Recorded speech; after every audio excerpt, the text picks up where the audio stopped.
Падыша чоң ак сарай салыптыр. Дүйнөдө жок ак сарай салам деп салган экен. Анан кийин ортосуна таяп койгонго, тиреп койгонго бир дарак издептир. Бүт өлкө боюнча адамдарды жиберет. Ошондой дарак таап келгиле деп. Эч жерден таппай бир кемпирдин коросунан табат.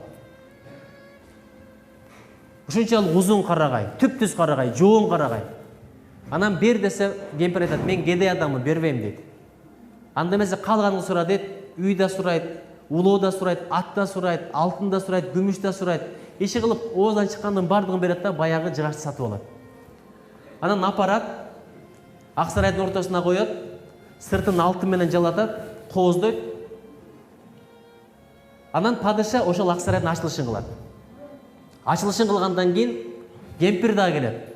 Бай кедей кемпир жок, шубаны кийген кызматкер ат менен алып келет, араба менен. Кызматкер бул жагында бир кызматкер, бул жагында бир кызматкер. Денесинин үстү бүт алтын, күмүш, шөкөт, сөйкө.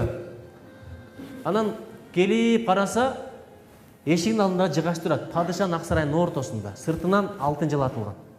Анан ошол даракты кармап туруп айткан экен. Эй, карагай дейт. Эй, дарак дейт. Сен болгону бир дарак болсуң дейт. Болгону да бир кедей кемпирдин дарагы элең дейт.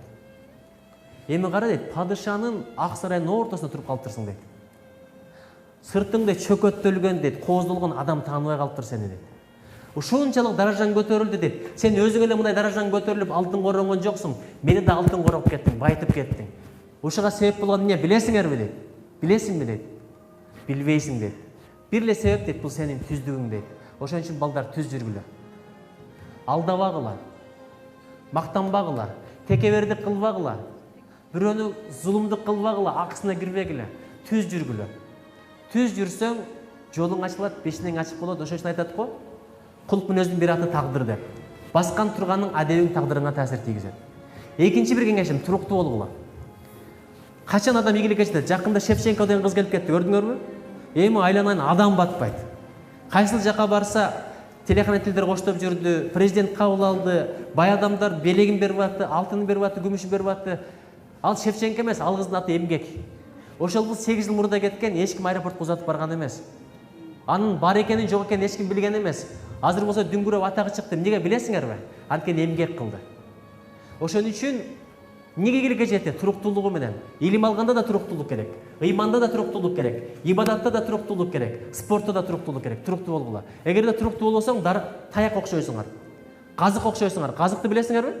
Эгер казык мындай кыйшаңдап туруктуу болбосо, балкан аласында башына чабасың. Кайра-кайра чабасың. Кирбей калса, түбүнө таштарды саласың да, аны да тыгып урасың. Эгер туруктуу болбосоң, турмуш деген ушундай нерсе, турмуш атаң эмес, апаң эмес, мугалим эмес, сени аяп кое турган. Турмуш башыңа базган менен чабат, таягы менен такымыңа чабат. Ошон үчүн туруктуу болгула, бул өтө маанилүү нерсе.